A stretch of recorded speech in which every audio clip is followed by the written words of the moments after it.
जय श्रीमन नारायण। ए पर जे टिप्पणी हम करे जा रहल बा रामा अनुजदास श्रीमान गट्टू वेणुगोपाल स्वामी जी के द्वारा दिहल गयल बा। अध्याय 11 विश्व स्वरूप संदर्शन योग श्लोक 29। लेलिह्यसे ग्रसमानः समन्तात् लोकान् समग्रान् वदनैः ज्वलद्भिः तेजोभिरापूर्य जगत्समग्रं भासस्तवोग्राः प्रतपन्ति विष्णो। ओम। गीताचार्य श्री कृष्ण परमात्मा हमनी सब के अर्जुन के साथे विश्व रूप संदर्शन योग सिखा रहल बानी। ओ क्रम में अर्जुन श्री कृष्ण परमात्मा से प्रार्थना कर रहल बाड़े, हे ब्रह्मांड के पालनहार, आप आपन ब्रह्मांडी रूप के तेजस्वी और सर्वव्यापी किरणन से पूरा ब्रह्मांड के जलावत बाड़े। हे श्री कृष्ण जी, जीव से ओ सब राजा के खून से लिपित बाड़ू।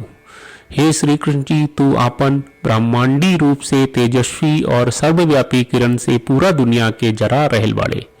यही तरह अर्जुन श्री कृष्ण परमात्मा के विश्व स्वरूप में लौके वाला दृश्यन के व्याख्या कर रहल बाड़न, जौन उनका के भयभीत करे वाला बा। हमनी के ई पूरा ब्रह्मांड के श्री कृष्ण परमात्मा के शरीर मान के ई पूरा संसार में श्री कृष्ण परमात्मा के उपस्थित के महसूस करे के कोशिश करे के चाहिए। जैसे हमनी के श्री कृष्ण परमात्मा आ श्रीमन नारायण के प्रति समर्पित होके आपन जीवन के मानवीय बनावे के कोशिश करनी जा। आई हमनी के अर्जुन के वचन के श्लोक के रूप में दोहरावे के कोशिश करी जा। लेलिह्यसे ग्रसमानः समन्तात् लोकान् समग्रान् वदनैः ज्वलद्भिः तेजोभिरापूर्य जगत्समग्रं भासस्तवोग्राः प्रतपन्ति विष्णो। श्रीमद् भगवत गीता का पूरा सार श्री कृष्ण परमात्मा ने अध्याय 18वें के श्लोक 65 से 70 में 8 काम करे खातिर दिले बाड़े। श्री कृष्ण कहले, हम ओ लोगन से प्रेम करनी जो लोग इन 8 बातन के मान तारे। हम ओ भक्तन के हर तरह से रक्षा करब। श्री कृष्ण परमात्मा के द्वारा बोलल गईल संपूर्ण भगवत गीता सुनला के बाद अर्जुन कहले, करिष्ये वचनम त्वा, जेके मतलब बा कृष्ण मैं उही करब जौन आप कही। यही कारण बा श्री कृष्ण अर्जुन के हर तरह के सफलता आ विजय प्रदान करेले। आई परमात्मा के आपन व्रत देई कि हमनी के ये 8 गौ कर्म के पालन करी जा।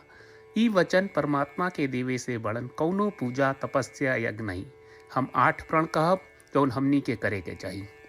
आप सब कृपया इन्हन के आपन दिमाग और दिल में सोची।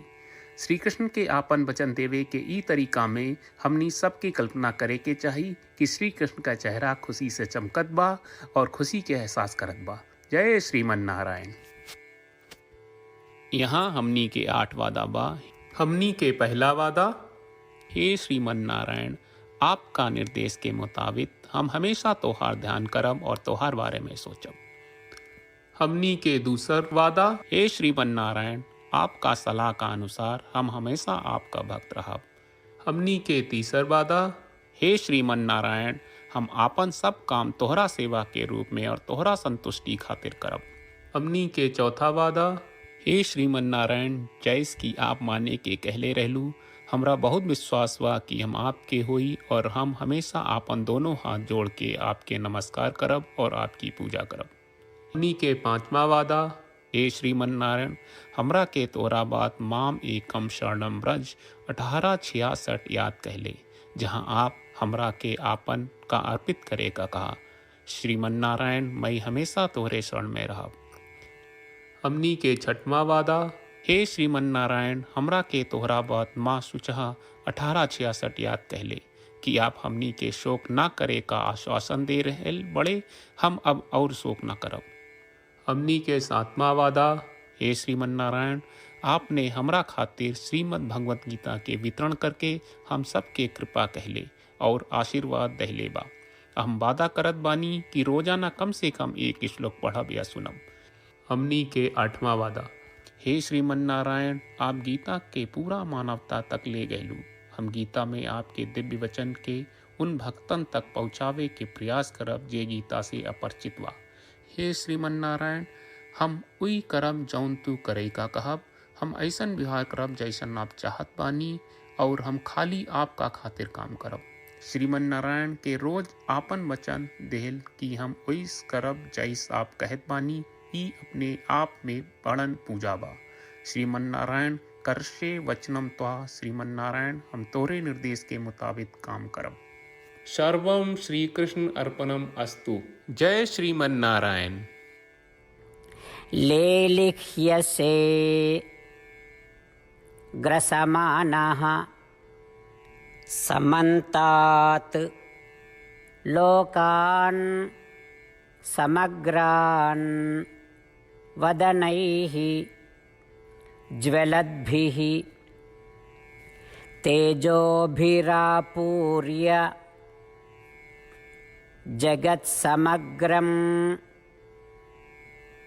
भासस्तवोग्राः प्रतपन्ति विष्णो। ॐ लेलिह्यसे ग्रसमानः समन्तात् लोकान् समग्रान् वदनैः ज्वलद्भिः तेजोभिरापूर्य जगत्समग्रं भासस्तवोग्राः प्रतपन्ति विष्णो।